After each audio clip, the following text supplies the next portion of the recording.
तो दोस्तों, आज के इस लेसन में हम बात करेंगे common tangents of two circles के बारे में। यहाँ पे हम देखेंगे कि किन्हीं भी दो गिवन सर्किल्स के बीच में हम कैसे देख सकते हैं कि इनमें कितने नंबर ऑफ कॉमन टेंजेंट्स बनेंगे। तो हम अलग अलग केसेस में अलग अलग कंडीशंस देखेंगे कि, और मैं आपको बता दूं कि अगर हम बात करें इस टॉपिक की तो जेईई मेंस के हिसाब से ये एक इम्पोर्टेंट टॉपिक है। क्यों? क्योंकि इससे रिलेटेड क्वेश्चन पहले भी पूछे जा चुके हैं। तो कॉमन टेंजेंट्स के लिए दोस्तों हमें कुछ क्राइटेरिया हैं, कुछ कंडीशंस हैं, वो याद रखनी होंगी। अगर हमने वो कंडीशंस याद रख ली तो हमारे कॉमन टेंजेंट्स के क्वेश्चंस चुटकियों में सोल्व होंगे। तो आइए दोस्तों शुरू करते हैं इस टॉपिक को। दोस्तों, हम यहाँ पे अगर हम बात करें केस 1 की, तो अगर हमारे पास C1 C2 greater than R1 plus R2 आए, आप बोलोगे C1 क्या है, C2 क्या है, R1 क्या है, R2 क्या है। तो दोस्तों मैं आपको बता दूं कि C1, हमारे पास दो सर्किल है जिसमें एक का सेंटर है C1, दूसरे का सेंटर है C2। पहले सर्किल की रेडियस है R1 और दूसरे सर्किल की रेडियस है R2। आप यहाँ पे इस डायग्राम में देख पा रहे हैं कि क्या क्या चीज़ है। तो दोस्तों अगर C1 C2 क्या है, दोनों सर्किल के सेंटर के बीच में डिस्टेंस।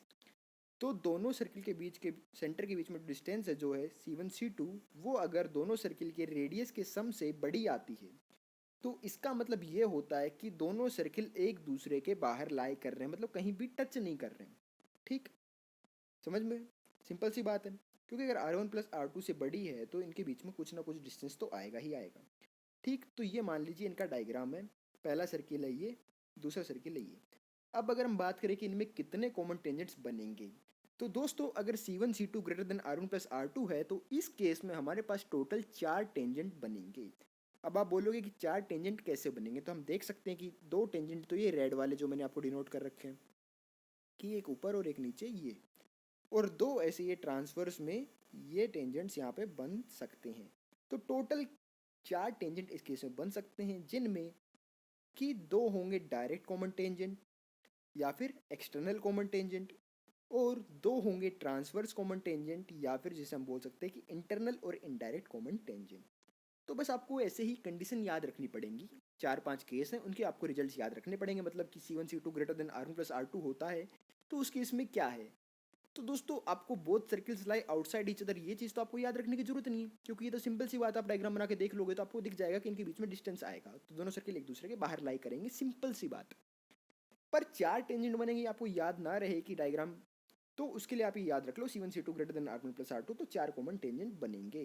ठीक, तो दोस्तों आइए अब देखते हैं नेक्स्ट केस।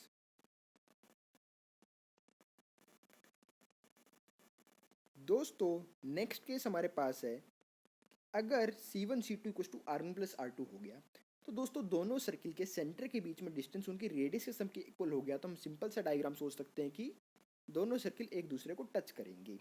तो दोनों सर्किल एक दूसरे को टच कर रहे हैं, तो इसके इसमें हमारे पास टोटल कितने टेंजेंट्स बनेंगे। तो दोस्तों जब C1 C2 equal to R1 plus R2 होता है तो कुछ हमारे पास इस टाइप का डायग्राम बनेगा। तो आप लोग देख सकते हो कि पिछले केस की तरह ही इसमें हम दो तो डायरेक्ट टेंजेंट बना सकते हैं, डायरेक्ट कॉमन टेंजेंट, एक इसके ऊपर को टच करते हैं और एक नीचे। तो ये जो रेड में है ये तो हमारे पास क्या हो गए, डायरेक्ट कॉमन टेंजेंट ऊपर वाले। और एक हमें क्या बना सकते हैं हम इसमें, इंटरनल कॉमन टेंजेंट, जो कि जिस पॉइंट पे टच कर रहे हैं उसके होते हुए ये एक टेंजेंट आ सकता है। तो टोटल मिला के इस केस में हमारे पास आएंगे 3 टेंजेंट, जिसमें से होंगे 2 डायरेक्ट कॉमन टेंजेंट और एक होगा ट्रांसवर्स कॉमन टेंजेंट। ठीक, अब बात करते हैं केस 3 की। तो दोस्तों केस 3 क्या है कि जो C1 × C2 है, मतलब C1 C2 है, मतलब दोनों सर्किल्स के सेंटर के बीच में जो डिस्टेंस है वो उनकी रेडियस के सम से तो बड़ा नहीं है, पर उनके जो डिफरेंस है रेडियस का उससे बड़ा है और सम से छोटा है। मतलब R1 माइनस R2 से बड़ा है उन दोनों के सर्किल के बीच सेंटर का डिस्टेंस, और R1 प्लस R2 से छोटा है। तो दोस्तों इस केस में हमारे पास कितना क्या आएगा वो हम देखते हैं। दोस्तों अगर हम बात करें इस डायग्राम की तो आप देख सकते हो कि इसका मतलब ये है कि दोनों सर्किल इंटरसेक्ट कर रहे होंगे। जैसे इसमें टच कर रहे थे, इसमें इंटरसेक्ट कर रहे हैं, मतलब एक से ज़्यादा पॉइंट पे कट करेंगे। तो 2 पॉइंट पे यहाँ पे हम कट करेंगे। तो आप लोग देख सकते हो कि ये दो सर्किल लाइन, ये पॉइंट ए और पॉइंट बी पे एक दूसरे को क्या कर रहे हैं, कट कर रहे हैं। तो इसमें हम देख सकते हैं कि इस डायग्राम में हम सिर्फ क्या बना सकते हैं कि 2 डायरेक्ट कॉमन टेंजेंट ही बना सकते हैं। तो ये जो ऊपर रेड में और एक नीचे रेड में बना हुआ है ये क्या है, दोनों डायरेक्ट कॉमन टेंजेंट्स हैं। तो दोस्तों हमें ये कंडीशन याद रखनी है कि R1 माइनस R2 से बड़ा है अगर C1 C2 और R1 प्लस R2 से छोटा है, तो इस केस में हमारे पास टोटल 2 कॉमन टेंजेंट बनेंगे और दोनों सर्किल इंटरसेक्ट करेंगे 2 डिस्टिंक्ट पॉइंट पे। और इनकी जो कॉमन कोड है AB, इसकी इक्वेशन क्या होगी, S1 minus S2 equal to 0। ठीक, ये आपको याद रखनी है।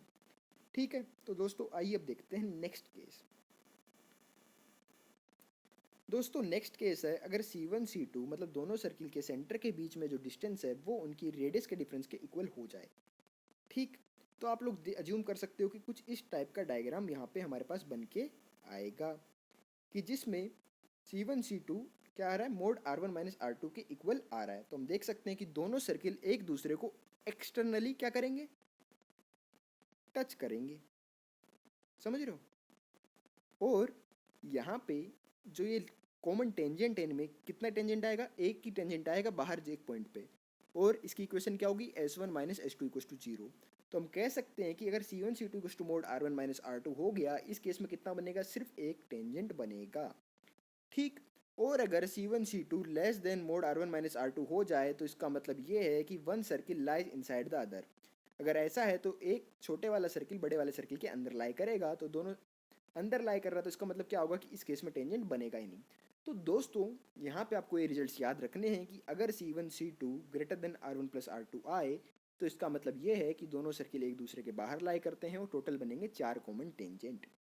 ठीक, फिर हमने दूसरा केस पढ़ा था, क्या था कि C1 C2 equals to R1 minus R2।